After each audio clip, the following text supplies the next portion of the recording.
Assalamualaikum warahmatullahi wabarakatuh. Pasal 3 tentang tempat-tempat ruh di dalam jasad. Allah Subhanahu wa taala telah membagi tempat-tempat ruh di dalam jasad menjadi 4 bagian. Tempat untuk ruh jismani berada bersama anggota tubuh atau di jasad kasar manusia, di antara kulit dan darah. Amalnya sendiri adalah perbuatan syariat dan cara mengamalkannya adalah dengan menjalankan ibadah wajib maupun yang sunnah yang telah diperintahkan oleh Allah dan telah ditetapkan tanpa kemusyrikan. Sebagaimana firman Allah Subhanahu wa taala, dan janganlah kamu mempersekutukan seorang pun dalam beribadah kepadaku. Quran Surat Al-Kahfi. Maksud dari ayat itu adalah beribadah tanpa disertai dengan riya atau ingin dilihat dan dipuji oleh orang lain, dan sum'ah atau beribadah untuk mencari popularitas. Adapun keuntungan yang didapatkan dari mengamalkan amalan-amalan syariat adalah derajat kewalian, mukasyafah atau ketersingkapan rohani kepada Allah, dan musyahadah, penyaksian rohani, terbukanya mata batin di alam al-mulki, yakni alam yang terdapat di antara bumi dan langit. Adapun contohnya misalnya karomah alam, misalnya bisa berjalan di atas air, terbang di udara, menyingkat jarak, mendengar dari jauh, melihat perbuatan tubuh, dan sebagainya. Adapun keuntungan untuk akhiratnya, dia akan mendapatkan surga, bidadari, istana, pelayan-pelayan setia, minuman-minuman segar, dan berbagai kenikmatan-kenikmatan lainnya. Tempatnya sendiri ada di surga pertama, yaitu Jannatul Ma'wa. Yang kedua adalah tempat ruh ruwani, yaitu di dalam kalbu atau sering kita sebut di dalam hati. Amalnya sendiri adalah mengamalkan ilmu-ilmu tarekat. Cara mengamalkannya sendiri adalah dengan cara mengistiqomahkan zikir kalbu tanpa suara dan huruf. Adapun zikir yang dilafalkan adalah lafal 4 asma Allah. Yang pertama, La ilaha illallah, Allah huwa dan al-haq.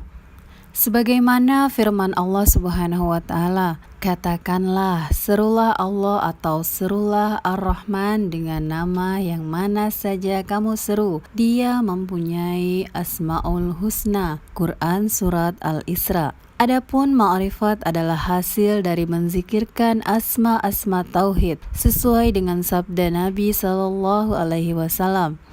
Allah memiliki 99 asma. Siapa yang menguasainya pasti masuk surga.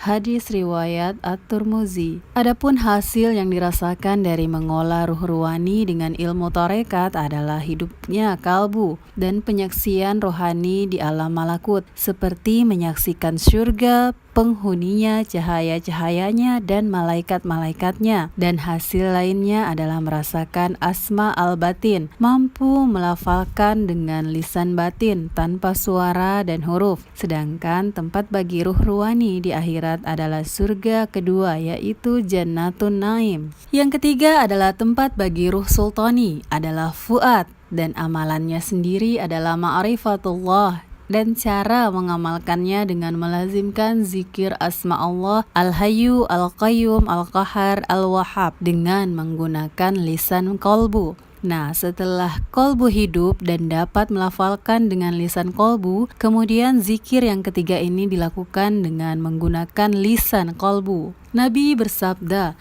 ilmu itu ada 2 macam, ilmu lisan yakni hujahnya Allah bagi makhluknya, dan ilmu kalbu yakni ilmu yang bermanfaat. Ilmu kalbu tercatat sebagai ilmu yang bermanfaat karena mayoritas manfaat ilmu bermuara pada kalbu. Rasulullah Shallallahu Alaihi Wasallam bersabda, sesungguhnya Al-Quran mempunyai makna lahir dan makna batin. Setiap satu makna batin terdapat lapisan makna hingga 7 tingkat. Dan Rasulullah juga bersabda, Allah menurunkan Al-Quran dengan 10 tingkatan makna batin. Setiap makna batin memiliki manfaat lebih dan keistimewaan karena batin adalah sumber dari segala hal. Nabi bersabda, siapa yang melakukan riyadhah ikhlas karena Allah selama 40 hari akan muncul dari lisannya hikmah yang tumbuh dari kalbunya. Adapun hasil yang diperoleh dari mengolah ruh sultani adalah melihat pantulan Jamalullah Allah, Allah di alam asma dan sifat. Allah Subhanahu wa Ta'ala berfirman, hatinya tidak mendustakan apa yang dilihatnya. Quran Surat An-Najm. Adapun tempat tinggal bagi orang-orang yang berhasil mengolah ruh sultani ini adalah surga ketiga, yaitu surga Firdaus. Dan yang terakhir adalah tempat untuk huruf qudsi adalah di dalam sir atau rasa. Allah Subhanahu wa Ta'ala berfirman dalam hadis qudsi, manusia adalah sirku dan aku adalah sir manusia.